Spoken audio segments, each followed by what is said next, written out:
President Cyril Ramaphosa has made changes to his cabinet and the country's intelligence services. Well, let's speak now to UJ Professor Jane Duncan to share her insights on the changes the president has made. Professor Duncan, thank you so much for your time and joining me this morning. So I wanted us to focus with you on the changes in as far as they relate to the intelligence structures of the country and political oversight thereof. Let's start with the big one. We no longer have a Minister of Intelligence for the first time since since the Mandela administration. That political oversight falls directly to the president. What do you make of that move? Is it going to strengthen the national security, as the president has been arguing, or should we be worried about a concentration of power in the president? Good morning to Lasizwe and to your viewers. We all know, and I think to an extent we can understand the circumstances that led up to this move, but I'm concerned about the move. I think that it could easily be interpreted as a power grab and lead to the consolidation of power in the presidency in a fairly unhealthy kind of way. The Constitution, as you've pointed out, does make provision either for the president to directly control the Civilian Intelligence Agency, the SSA, or to appoint a Minister of Intelligence. And I personally prefer a structure where there is a Minister of Intelligence that is one step removed from the presidency, because we've seen the world over, and particularly in our own region, how when civilian intelligence agencies are located in presidencies, how they become the Praetorian guards of presidents. And often presidents are instinctively inclined to want to remain in office. And it would be highly unfortunate to have an intelligence agency, as has been the case in other countries in the region, aiding and abetting a president. This current president, I think, may be much more benign than the previous president we had. But if we have a future president that is similar to our previous president, I think we should be fairly concerned. Do you believe it was motivated by legacy issues that were identified by yourselves when you served in the high-level review panel on the State Security Agency, the issues that had to do with the politicization of the country's intelligence structures, with the result that, the quality of work that was being churned out deteriorated over a period of time? Do you think that was partly his main motivation to take this drastic step to put the political oversight, back in the presidency? I think certainly the legacy issues that were identified in the high-level review panel's report have been a factor, as have the question marks over the performance of intelligence in the recent unrest in the country in the past couple of weeks. However, I've actually seen a misunderstanding going around in the public commentary since last night, that the high-level review panel actually recommended the location of the agency in the presidency. It wasn't the case. Yes. What we recommended was the location of the National Intelligence Coordinating Committee and the Coordinator for Intelligence, which is a different structure in the presidency. Yeah, absolutely. That was not your recommendation at all. You did say that there were people who made submissions to that effect, but in the end, you made recommendations around the National Intelligence Coordinating Committee and other structures that have to do with the coordination of intelligence.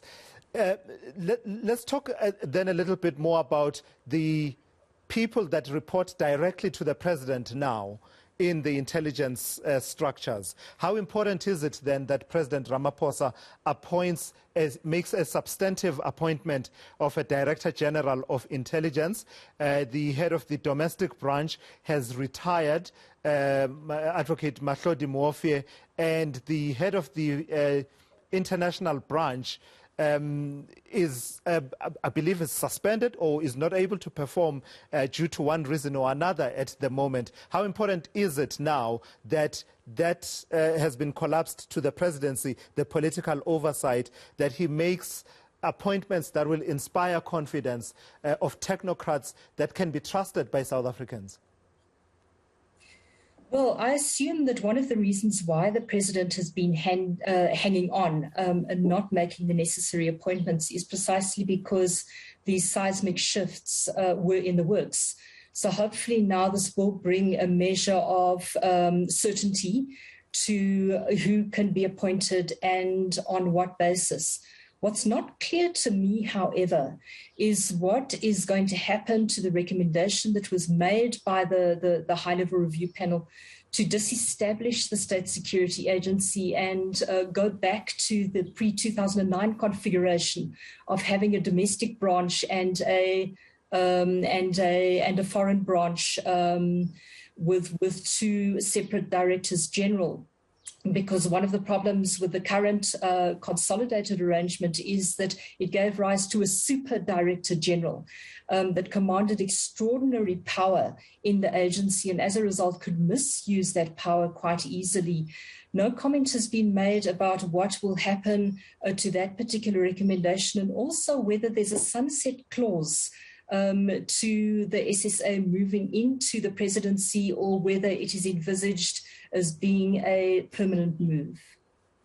So in line with what you just said, and as a parting shot then, Prof. Duncan, I imagine that you would be investing a bit of hope in the appointment of Sidney Mafamadi as the National Security Advisor because he's au fait with the issues that you just raised, right? I mean, particularly around the implementation of the high-level review panel on which you also served.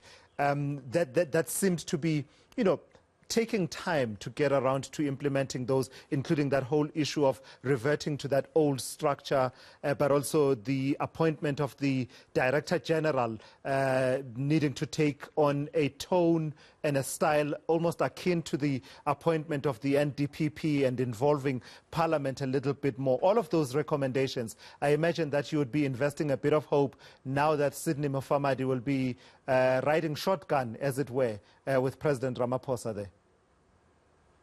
I'm investing more than a bit of hope. I'm incredibly happy that he's actually been appointed. I think he's a very inspired appointment as National Security Advisor, and hopefully he will breathe some life into what has largely been a dormant National Security Council. Having said that, I think we mustn't underestimate the dangers of this new model, particularly in view of the fact that while it's strengthened presidential oversight, other aspects of oversight that are as important, if not more important, like the oversight performed by the Inspector General for Intelligence, who himself has admitted has lacked power and finances, becomes even more important. And those aspects of oversight haven't been addressed, which amplifies the dangers of the SSA being placed in the presidency. We only have to look to our neighbours further north. This is a model that's been employed by many countries in our region, including Botswana and Zimbabwe. The former president, Robert Mugabe, never would have remained in power as long as he did, had the Central Intelligence Organization not been placed under his direct control and operated at his behest. And the same happened in Botswana as well under the presidency of eNCA. There are very real dangers in this model, and unless the other aspects of oversight that we pointed to in the high-level review panel report are taken as seriously as presidential and executive oversight, I fear that we may be replacing one set of problems with another. Yeah, and perhaps to underline one of the problems that you are talking about there, Professor Duncan, the previous minister, Ayanda Dlodlo, I remember there was once an issue about whether or not she had authorized a civilian's phone or communication to be intercepted without a warrant and the say-so and the go-ahead from a judge. And basically, when I spoke to her about 2 years ago, she said, well, in fact, the beginning of last year, there were lives in danger. The power that vests in the person who exercises political oversight over intelligence. Professor Jane Duncan, thank you so much for your insights here on eNCA. That's just one of the many aspects that President Cyril Ramaphosa will now have to contend with. In addition to his full-time job as president, there's a whole mountain of work that needs to be done to fix the country's intelligence services. And let's watch him closely and ensure that these powers that he has now taken over are not abused.